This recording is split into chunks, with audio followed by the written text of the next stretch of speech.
میں ایک حکمت آپ کو یہ بھی بتانا چاہ رہا ہوں کہ باری تعالیٰ نے یہ جو کلمہ شہادت کے اندر اپنے محبوب مکرم صلی اللہ علیہ وسلم کی شان ابدیت کی گواہی پر بڑا زور دیا ہے کہ ایمان کی خیرات تمہیں تب نصیب ہوگی، تم دائرہ اسلام میں تب داخل ہو سکو گے جب اپنی زبان سے اس بات کی گواہی دو گے کہ محمد صلی اللہ علیہ وسلم اللہ کے برگزیدہ بندے ہیں۔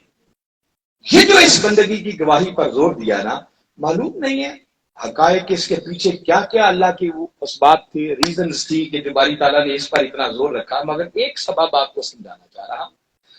وہ سبب یہ تھا جو اس پر زور دیا کہ آپ دیکھیے کم و بیش 1.25 کے لگ بھگ انبیاء کرام، اور باری تعالیٰ نے ہر نبی کو معجزات عطا کر کے بھیجے، بڑی بڑی عظمتیں اور شانیں عطا کر کے بھیجے۔ میں صرف حضرت عیسیٰ علیہ السلام کی بات کرتا ہوں، متصل پہلے وہ تشریف لائے، قرآن نے ان کے معجزات کا ذکر کیا۔ ان کا معجزہ تھا وہ مٹی کی مورتی بناتے، اس میں پھونک مارتے، پرندہ بنا کے اڑاتے۔ ان کے پاس کو برس کی بیماری میں مبتلا آتا، اس کے جسم پر ہاتھ پھیرتے، اس کو شفا یاب کر دیتے۔ کو مادرزان اللہ آتا، اس کو بینائی عطا کر دیتے۔ کوئی آپ کی مجلس میں آتا، فرماتے اونبئو ما تاکلون و ما تدخرون، بتا سکتا ہوں کیا کھا کے آئے ہو کیا چھوڑ کے آئے۔ چند گنے چنے معجزات اللہ نے عطا کیے تھے، مگر ان کی جب ان شانوں کو، ان عظمتوں کو، ان بلندیوں کو، ان معجزات کو دیکھا نا، تو ماننے والے غلط فہمی کا شکار ہوئے، اور ان شانوں کو، عظمتوں کو، بلندیوں کو، معجزات کو دیکھ کر معاذ اللہ ان کے ماننے والوں نے انہیں خدا اور خدا کا بیٹا کہنا شروع کر دیا، اور آج تک اس عقیدے کے حامل اس دھرتی پر پائے جاتے ہیں لوگ یا نہیں ہیں۔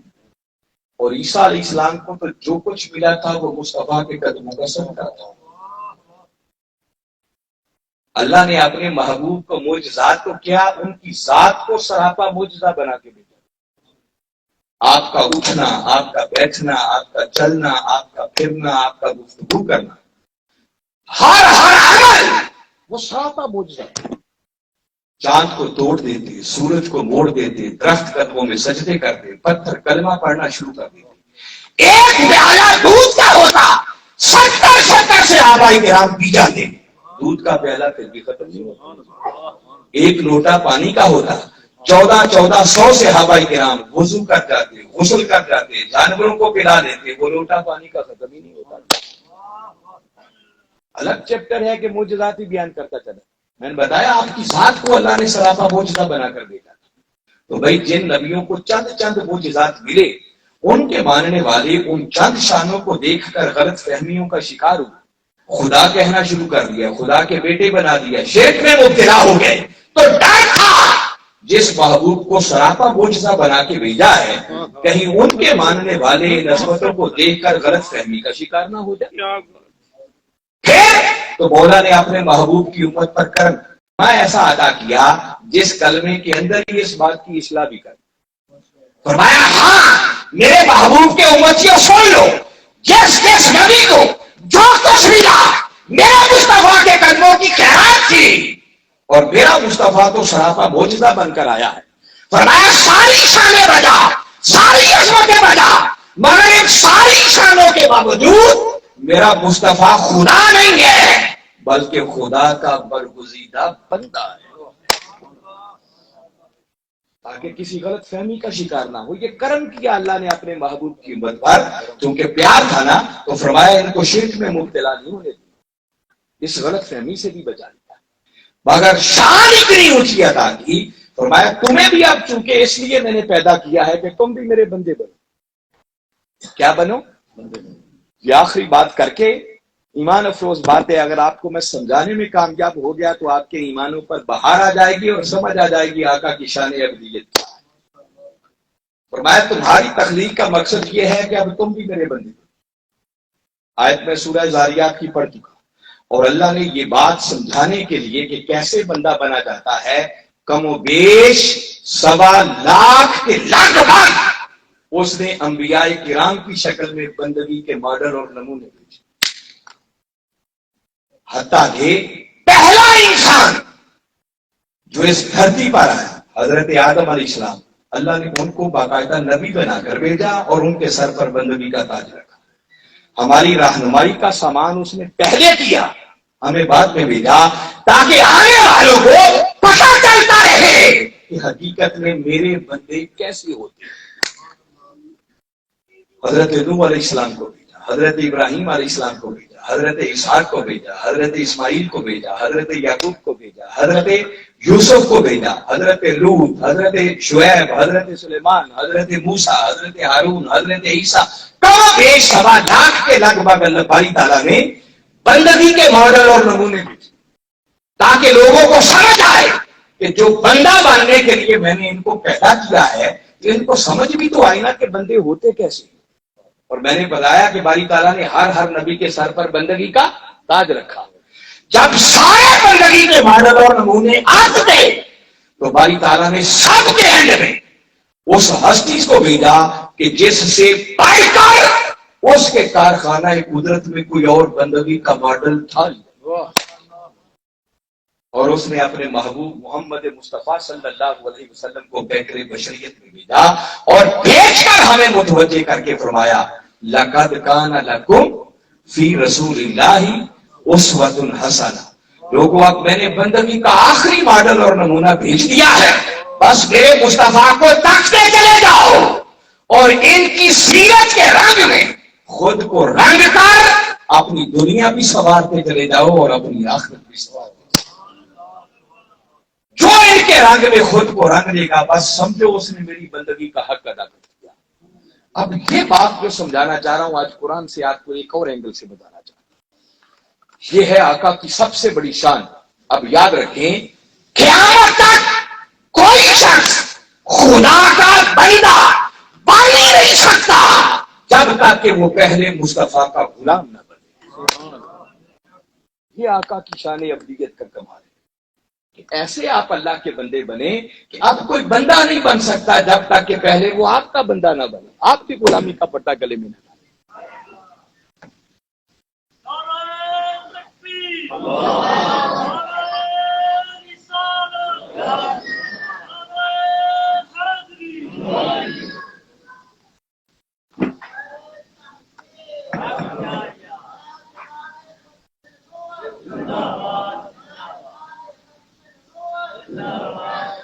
جی میں عرض یہ کر رہا تھا، اب اس بات کو ذرا غور سے سمجھیں۔ سورہ بقرہ ہے، لمبی آیت کریمہ ہے، مگر اس کے صرف پہلے 3 کلمات میں سے بات کر کے میں اپنی بات کو پایہ تکمیل تک پہنچانے والا ہوں۔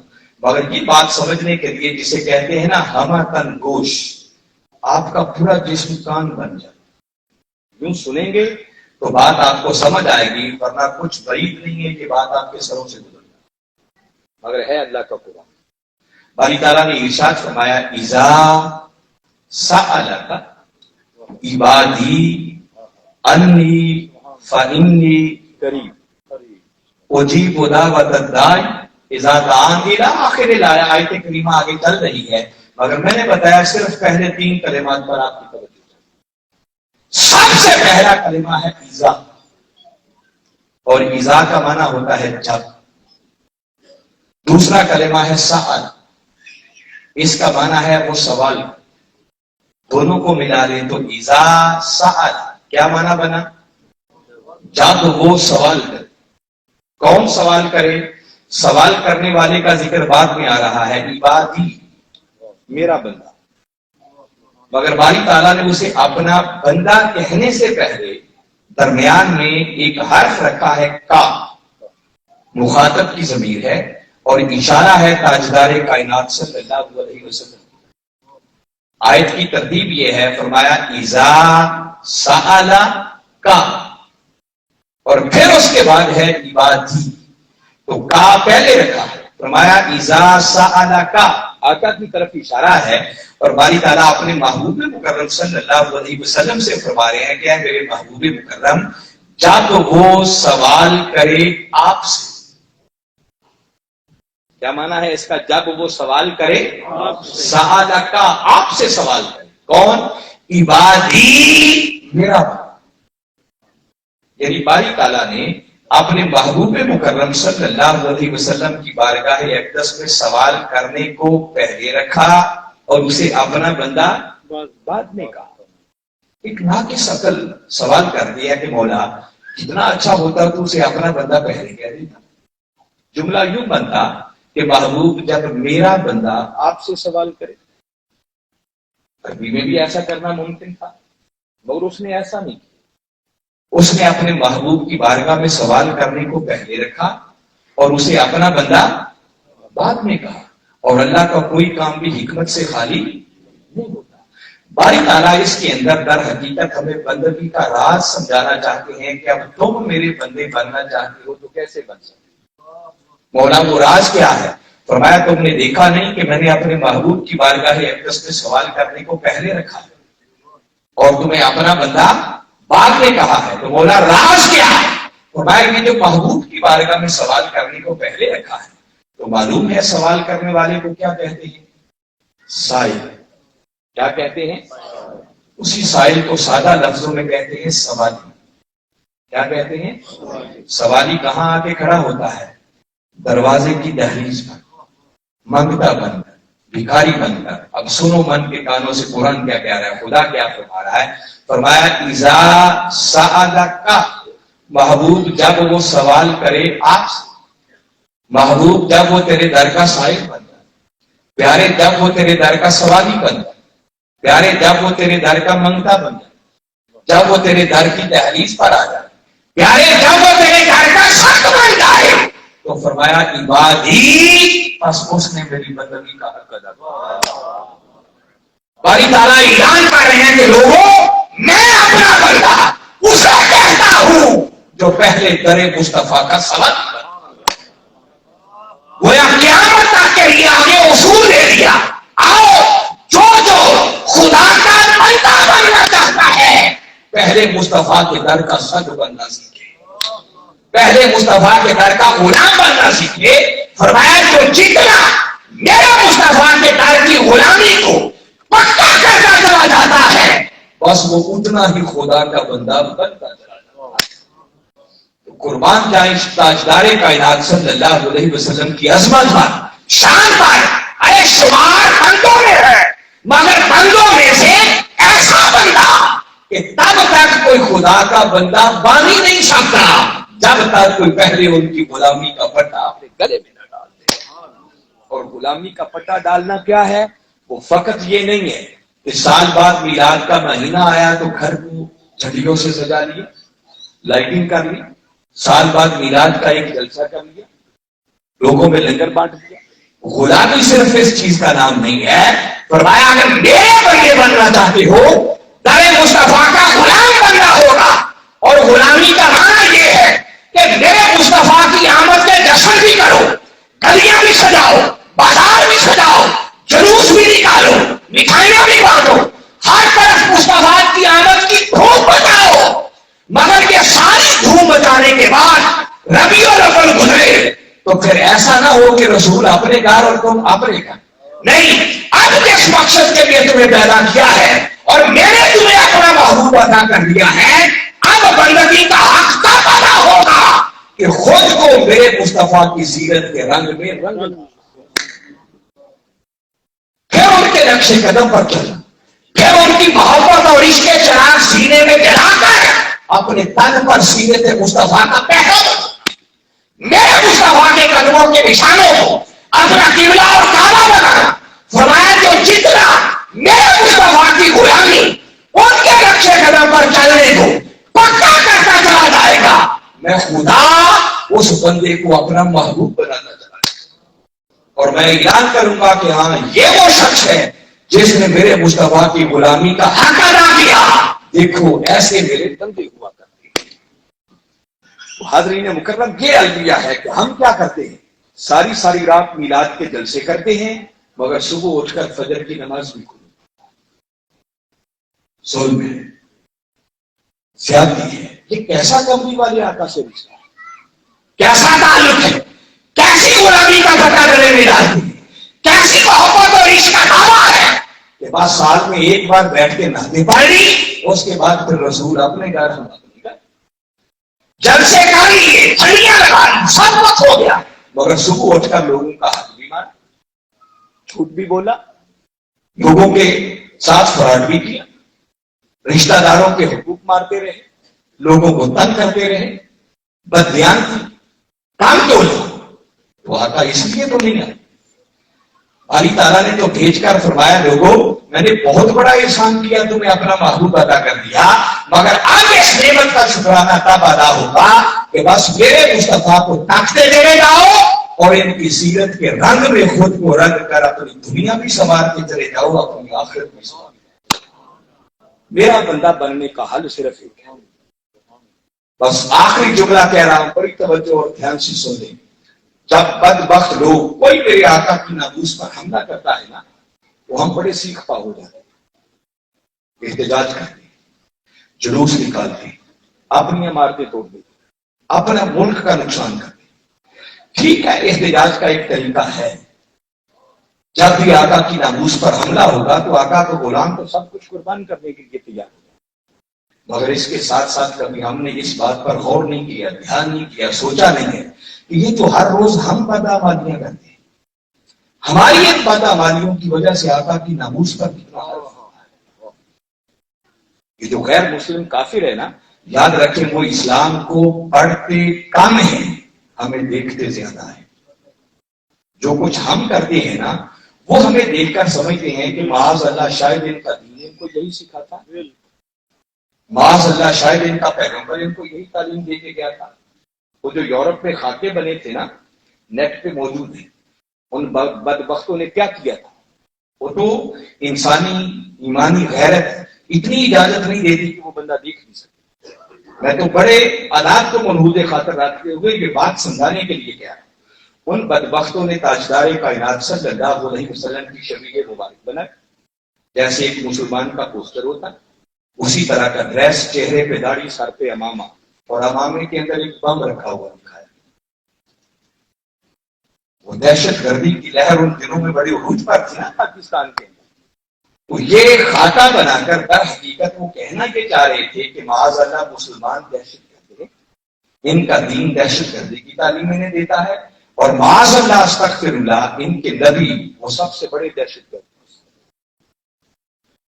بدبختیاں ہماری اور ہر فاقہ کی ناموس پر آئی، ہماری بدعمالیوں کو دیکھ کر لوگ اس نتیجے پر پہنچے۔ میں آپ کو میسج اور پیغام دینا چاہ رہا ہوں، جو منہاج القرآن کا پیغام، جو ڈاکٹر طاہر القادری کا پیغام ہے، جو نگر نگر گلی گلی ہر جگہ یہ پیغام دے رہے ہیں، اس عمل کے پیغام کو ہر طرف پھیلا رہے ہیں۔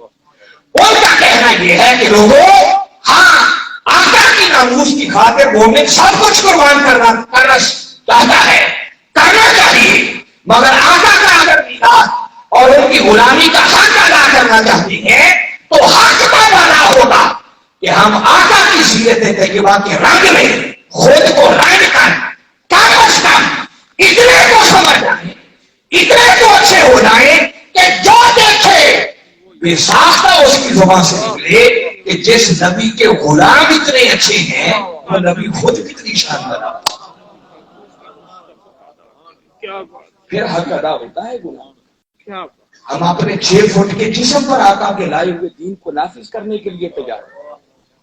5 وقت کی نماز کی فرصت ہمیں نہیں، رمضان آ جائے روزے ہم کوئی نہ رکھے، اللہ نے مال دیا ہے زکوٰۃ دینے کی توفیق ہمیں کوئی نہ، توفیق کے باوجود حج کرنے ہم نہ جائیں، والدین کی بے ادبیاں ہم کریں، رشتہ داروں کے حقوق ہم مانیں، پڑوسیوں کو تنگ ہم کریں، جھوٹ ہم بولیں، فراڈ ہم کریں، ساری دنیا جہان کی خرابیاں، اور سال کے بعد ایک میلاد کا جلسہ کر کے سمجھے بیڑا ہی پار۔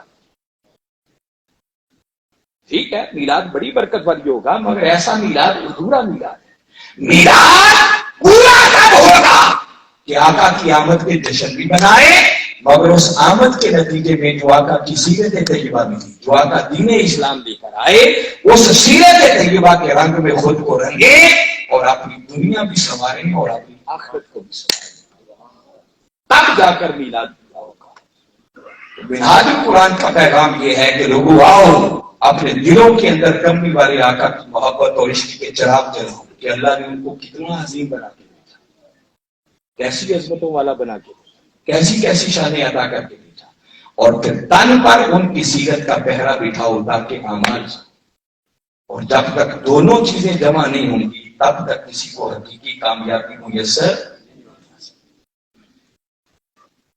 میں تھوڑی دیر کے اندر جتنی چند باتیں آپ کی حضور ٹوٹی پھوٹی عرض کر سکا ہوں میں نے کوشش کی، ورنہ تو میں نے بتایا کہ آقا کی شان کس کی جسارت کے آقا کی شان پر بات کر سکتے. میں امید کرتا ہوں کہ میری ان باتوں کو ضائع نہیں کریں گے، ایک کان سے سن کر دوسرے سے نکالیں گے نہیں. عظمت اس لیے بیان کی تاکہ آقا کی محبت کے چراغ سینوں میں رہے، اور آقا کی اتنی عظمت بیان کر کے اس سے نتیجہ یہ چاہتا ہوں کہ ان عظمتوں کو دلوں میں بٹھا کر پھر خود کو آقا کے نقش قدم پر چلانے والی بنا، ان کی سیرت کے رنگ میں خود کو رنگنے والے بنا. اگر یہ دو نسبتیں آقا کی ذات اقدس کے ساتھ پیدا ہو گئی تو ان کی ذات کی محبت اور عشق اور ادب والا رشتہ ان کی ذات سے پیدا ہو گیا، اور ان کی سیرت طیبہ سے عمل والا رشتہ پیدا ہو گیا، تو سمجھو سونے پہ سہاگا ہے، دنیا بھی سنور جائے گی آخر. میں بارے دیگر جملہ منتظمین کو اور بالخصوص ملک عبدالغفور صاحب کو، ان کی پوری ٹیم کو آج کی اس شاندار کانفرنس کے انعقاد پر مبارکباد پیش کرتا ہوں. دعا کو ہوں اللہ آپ کی اس کاوش کو قبول فرمائے، اور جو کچھ میں نے کہا سمجھ کر ایمان لاتے ہوئے اس کے مطابق عمل کر کے اپنی دنیا اور آخرت کو سنوارنے کی توفیق عطا فرمائے. وما علینا الا البلاغ.